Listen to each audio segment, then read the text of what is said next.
Здравия всем зрителям, подписчикам моего канала. В этом видео предлагаю доказать то, что Новгороду как минимум 4400 лет, и что славяне, они же русы, оставили по всей земле свои исторические свидетельства в виде древнейших городов, древнейшей письменности, древнейшего календаря. Ну а сделаем мы это на основе общеизвестных фактов. Например, читая стихотворение Федора Тютчева «Русская география от 19 века». Москва и град Петров, и Константиновград, вот царство русского, заветные столицы.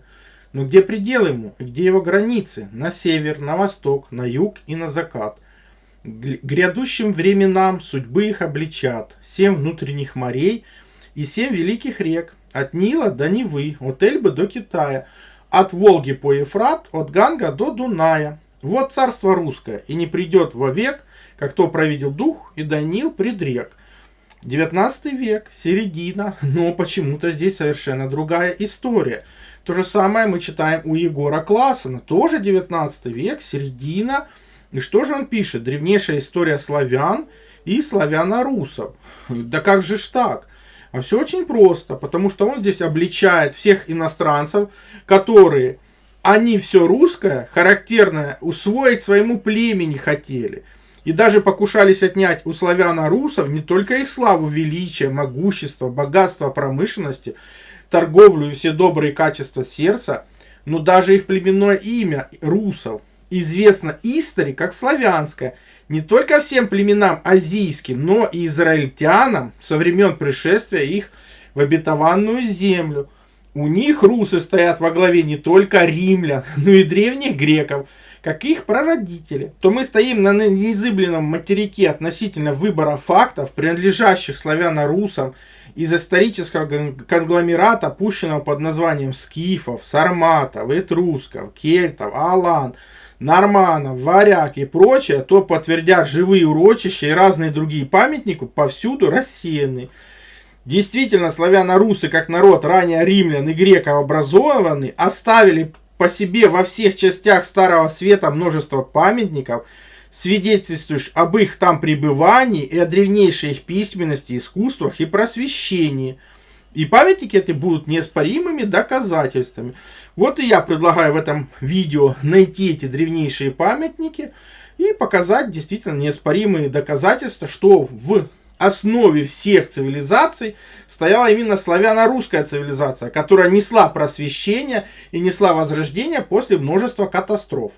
Об этом тоже писал и Ломоносов, и надо нам это, потому что народ, не знающий свое прошлое, не имеет будущего. Вы замечали, что в последнее время даже сезонные простуды стали протекать тяжелее и оставлять за собой долгий хвост слабости. Организм исчерпал свои резервы, и врожденный иммунитет уже не справляется как раньше. И здесь на помощь приходит синтезит иммуноактив. Я много раз говорил об его основе молекуле железа, которая помогает нормализовать работу крови. Фукоидан из этой бурой водоросли – это не просто витаминка для иммунитета. Это вещество, которое обучает и тренирует наши иммунные клетки. Оно помогает им быстрее и точнее распознавать угрозы, будь то вирус или бактерия. Сочетание силы синтезита для системы крови и свойства фукоидана для иммунных клеток – это и есть та синергия, которая позволяет не просто пропить витаминки, а по-настоящему укрепить свой защитный барьер. Особенно важно это в период, когда нагрузка на организм возрастает. Переходите по ссылке в описании, чтобы узнать больше, как работает иммуноактив, и там можно пройти тест, чтобы узнать, как помочь именно вашему иммунитету персонально. И в 20 веке, и в 19,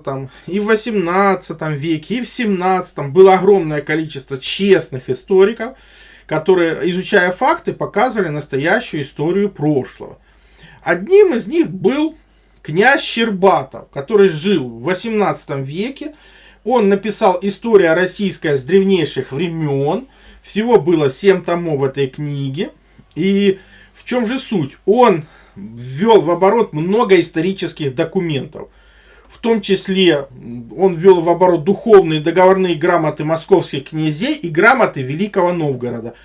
Вот основываясь на именно граде Новгороде, мы постараемся как раз раскрыть этот клубок исторической тайны. Потому что по официальным данным Новгород, сейчас Великий Новгород, древнейший из городов, но считается, что он основан в 9 веке, потому что в нем есть упоминание в Никоновской летописи.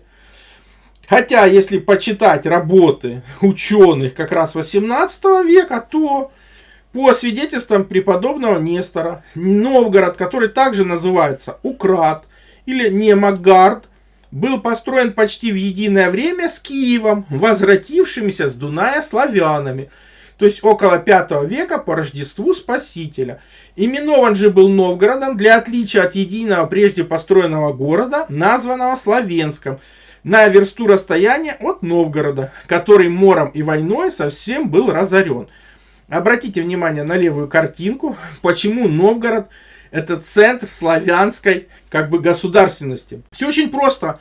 Это контроль основных торговых путей. То есть это основной торговый путь по Днепру, основной торговый путь по Волге с выходом в то же самое Каспийское море и основной торговый путь по Балтике. Так все очень просто. Опять же, читая эту книгу, мы видим, что там есть упоминание о том, как Андрей Первозванный тоже побывал в районе Великого Новгорода, а это примерно 1 век нашей эры. И опять кому он пришел? К славянам. То есть, подождите, это полностью опровергает официальную версию истории.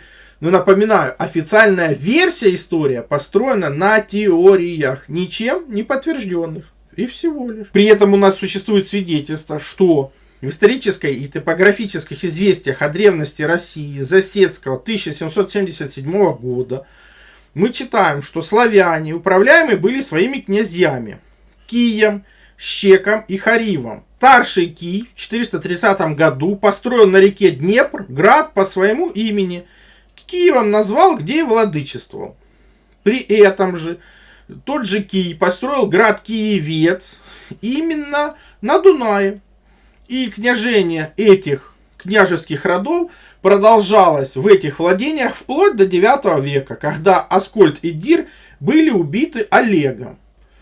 Но, подождите, получается, что так называемые гунны, которые непонятно куда делись, это славяне, которые просто возвращаются на место своего постоянного жительства и контролируют основные торговые пути.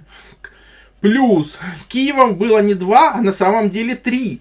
То есть рядом с Ладогой, там где сейчас находится Питер, существует Киев на картах 17 века. И здесь ничего удивительного нет, потому что Киев это поселение, защищенное стеной из бревен.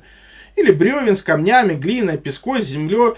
То есть то, что вы видите справа, вот такое вот защитное сооружение, это и есть Киев. Правда, это защитное сооружение из Германии. И тоже здесь ничего удивительного нет, потому что Дунай это основной торговый путь. Это и есть, скорее всего, путь из Варяг в Греки, потому что Дунай и Рейн соединяются. То есть, если вы ходите по Дунаю, вы можете попасть в Рейн, а оттуда попасть в Балтийское море. То есть, это кратчайший путь из Варяг в Греки. Вот и весь секрет. То есть, это основной торговый путь. Почему мы видим основные города славян на основных торговых путях. И если посмотреть на топонимику Германии, то там сотни славянских названий, как и на берегах Балтийского моря. Кстати, отсюда же, скорее всего, и был призван легендарный Рюрик. А по факту это была одна торговая система того времени, которую контролировали славянские племена. Если посмотреть на более ранние летописи, то мы увидим, что Новгород стоит на месте Славенска Великого. Но подождите, что это за Славенск? Оказывается, существует летопись от начала России до Полтавской баталии. Мы уже на канале моем ее читали, можете перейти посмотреть все эти запретные книги, которые никто нигде не изучает. Ну, оцифровка архивов позволила нам получить к ним доступ. И что там рассказывается? Оказывается, что от создания мира до потопа прошло лет 2242. А от потопа до разделения языков 530. А от разделения языка до начала Великого Славенска, где ныне стоит Великий Новгород, 327 лет. То есть, а всех лет от сотворения света до начала Славенска Великого 3099. Там же рядом была образована Старая Руса. В лето от сотворения мира 3113, а от потопа 871, прежде Рождества Христова за 2387 лет, великий князь Рус по воле старшего брата своего Славена, и они создали великий град Славенск.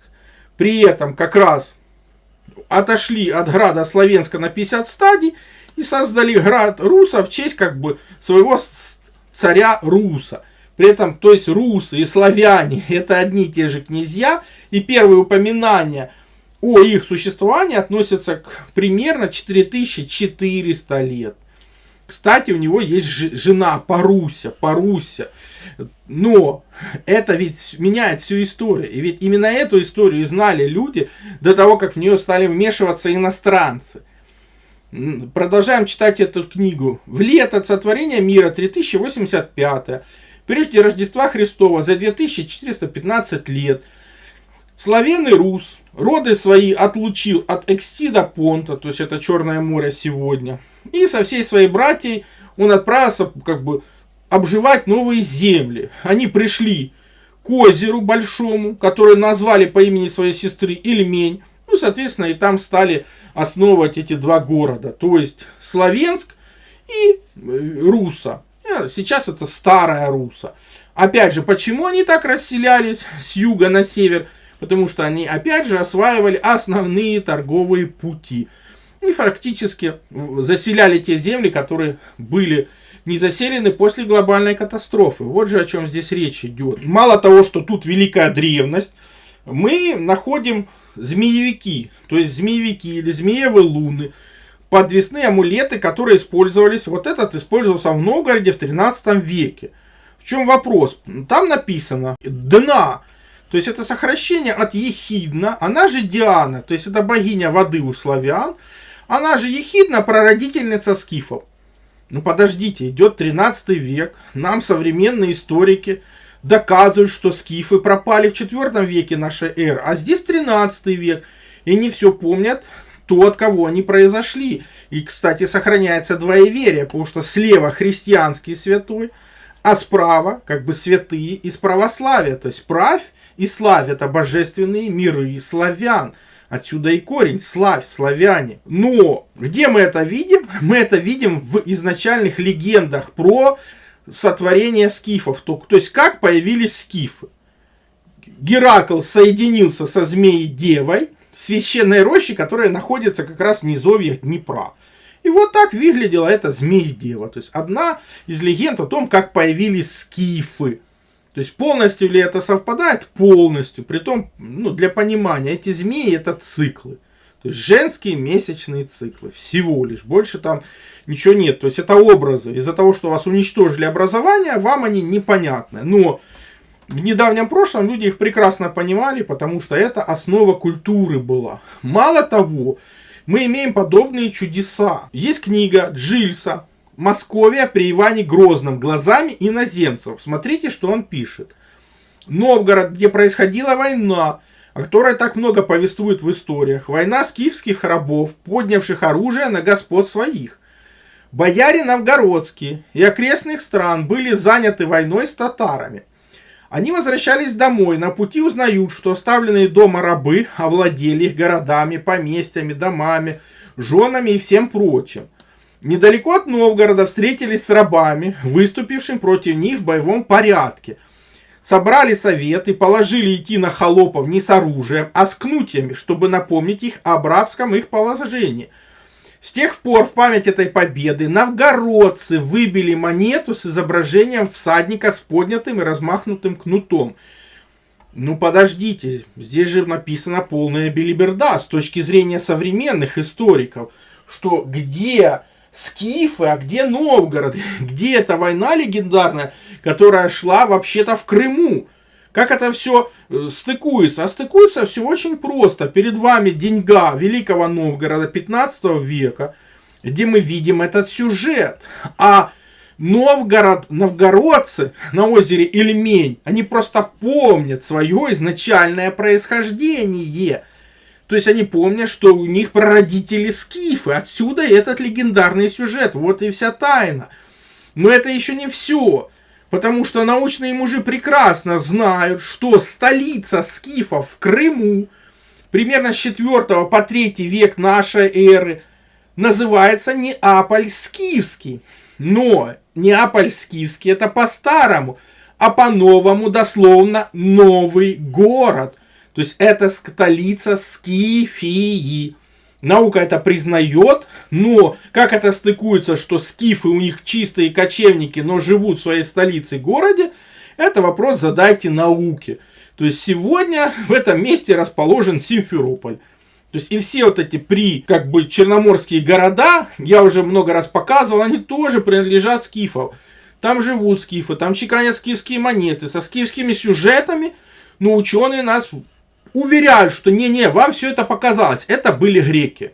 То есть скифы вот там где-то в полях непонятно что делают, а это все греки заселили, высокоразвитые, строят города, а скифы живут на заднице у лошади. Все, этого им достаточно.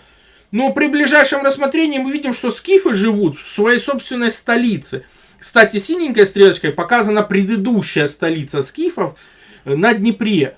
Там тоже ее размер 1200 гектаров. То есть это гигантские поселения с обработкой металлов, с обработкой кости, с стационарными домами. Но вы должны верить, что скифы это чистые кочевники. Хотя само название это житель скита, укрепленного поселения. Но мы теперь получили новый подарок судьбы. Мы теперь понимаем, что Новгород на древнерусском называется просто Неаполь. Вот и все.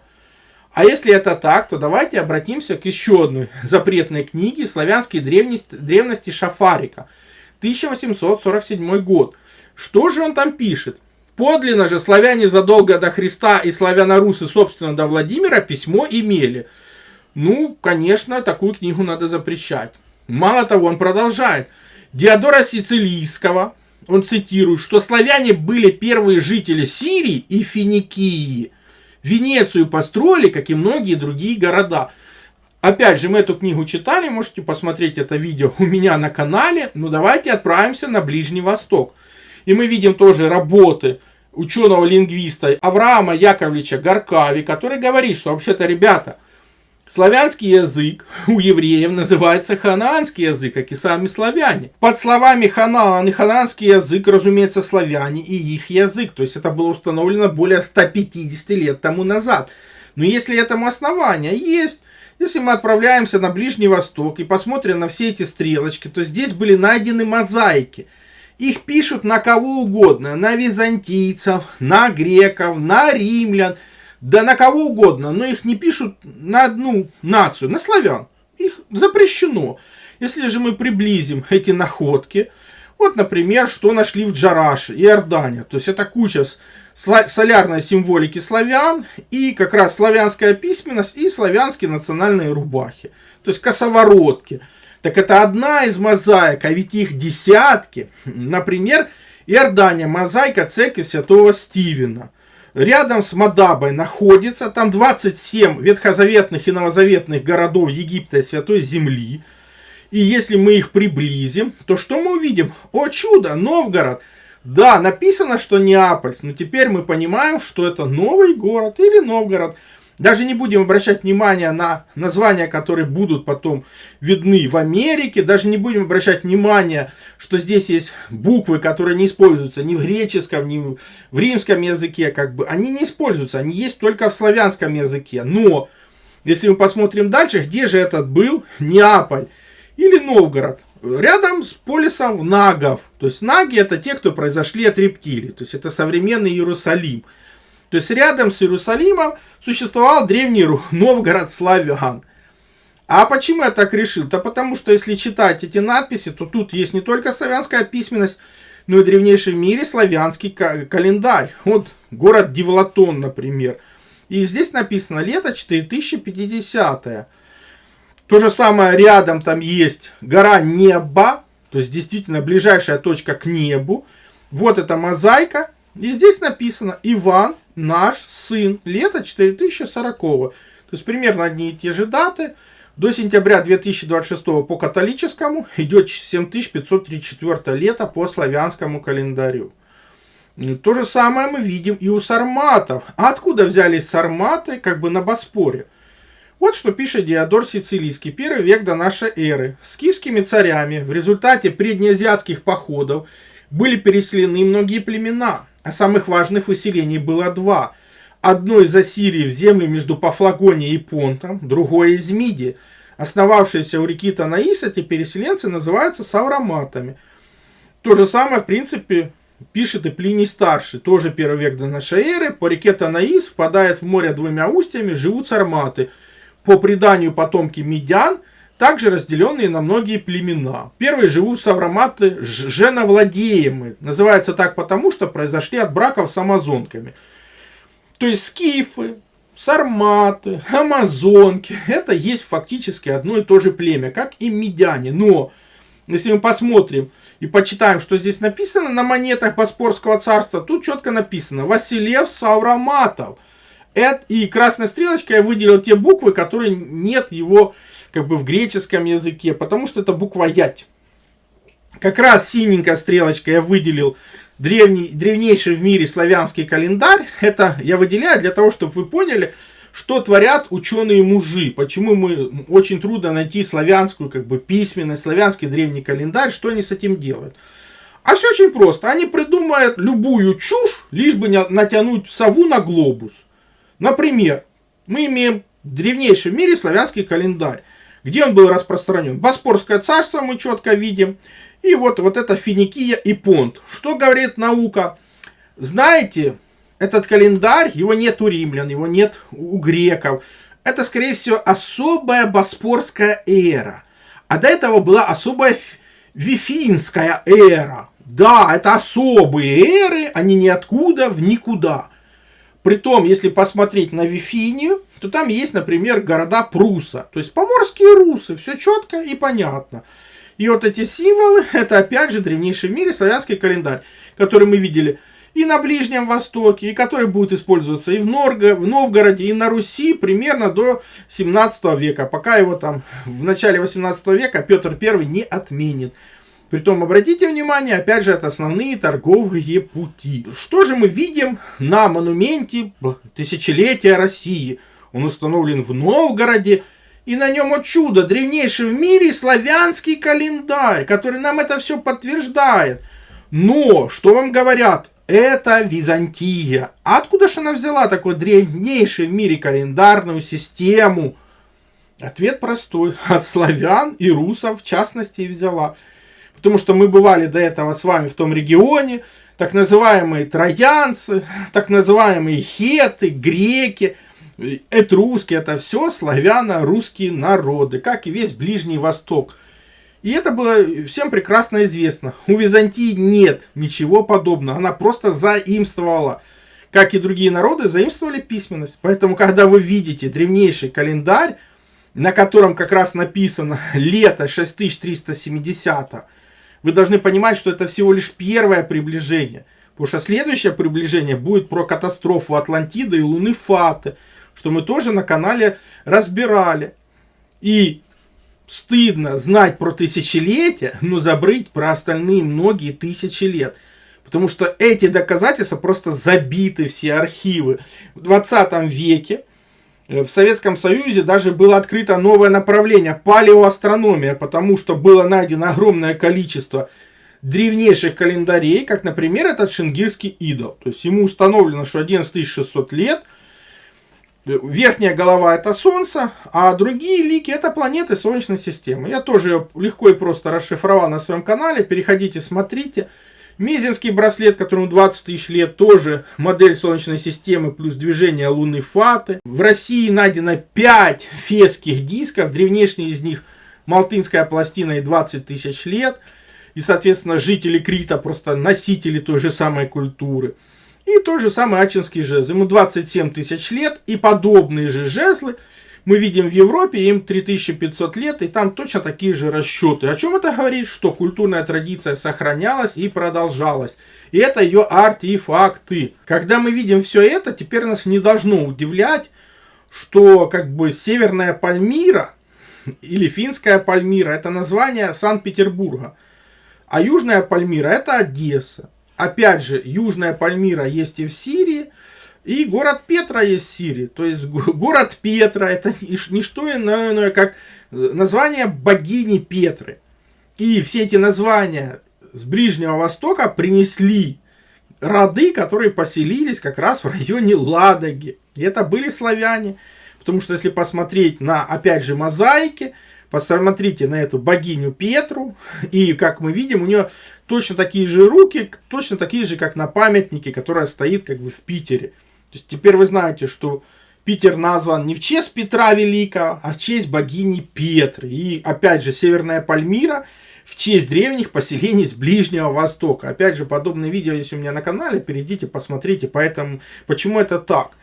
А это подтверждается еще более древним документом, который называется Киевский синопсис. Там содержат сведения, которые позволяют нам подтвердить историю за прошедшие 5300 лет. Потому что там описывается, что после потопа выжило как бы 3 направления людей. И эти 3 направления потом были размножены по миру. Например, Земля была разделена на 3 части: на Азию, Африку и Европу. Симу остались как бы части Азии. Это сегодняшние персы, ассиряне. А вы видели, что Ассирии выселялись те же самые сарматы, они же скифы. А персы это Перуна сыны. Хаму же выпал жребий на Африку. То есть это Египет и дальнейшие земли. А Фет уже остались страны на запад и полдень Европы лежащие. То есть Афет это и есть прародитель всех народов Европы. Как я уже много раз говорил, если мы зайдем в Египет и посмотрим на фараонов той же 4 династии, это примерно 4500 лет, то это белые, голубоглазые люди, люди либо с серыми глазами, то есть обычные белые люди. То же самое в этой же книге, когда мы смотрим, откуда же пошел русский народ, то есть русские или российские народы, они же суть славяне, ибо они единого естества из Софета. А славяне называются из славных дел.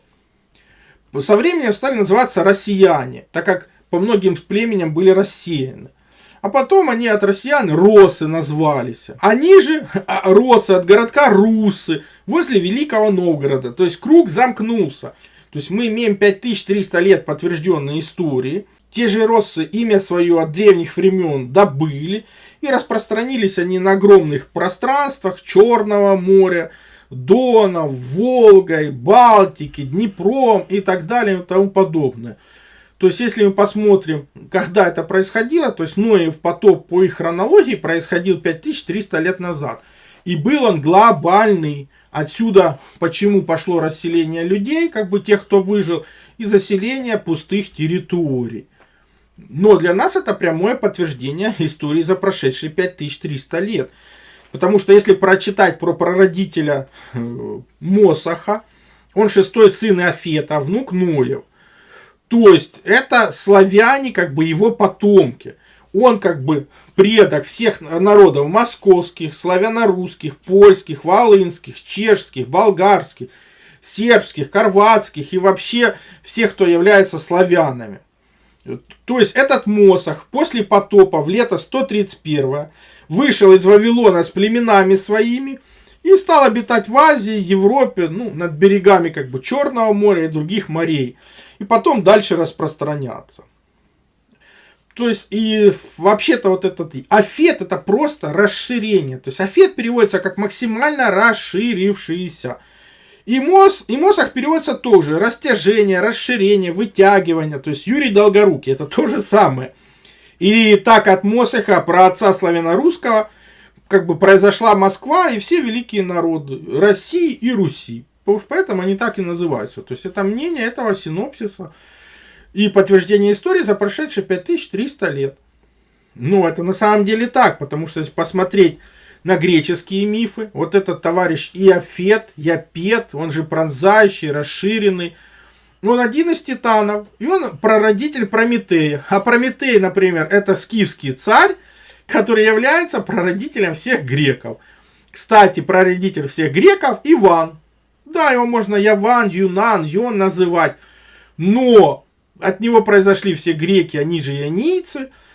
От Елисея произошли греки, которые иолийцами себя именуют. То есть, если мы почитаем эти источники, то мы видим то же, что мы видели в других книгах. Что Иофет, он же расширение, Он родоначальник человечества, а именно всех белых народов. Вот о чем. То есть это не имя собственное, это характеристика народов, которые максимально расширились. Поэтому, когда мы встречаем Неаполь, опять же, в Италии, то есть дословно это новый город, или Неаполь, юг Италии, считается, что он основан в V веке до нашей эры. Получается, что он находится рядом с этрусками, рядом с венетами, то есть с огромным количеством славянских племен, которых мы тоже встречали в предыдущих видео. И в этом нет ничего удивительного. Вот распространение этрусков, они же основатели Рима, оказывается, они же основатели того же Неаполя, скорее всего. Но это все славяно-арийские народы. Кстати, именно этрусская цивилизация стоит в основе римской цивилизации. Именно римляне заимствовали у этрусков культуру, строительные технологии, бои гладиаторов, гонки на колесницах, погребальные обряды и многое-многое-многое другое.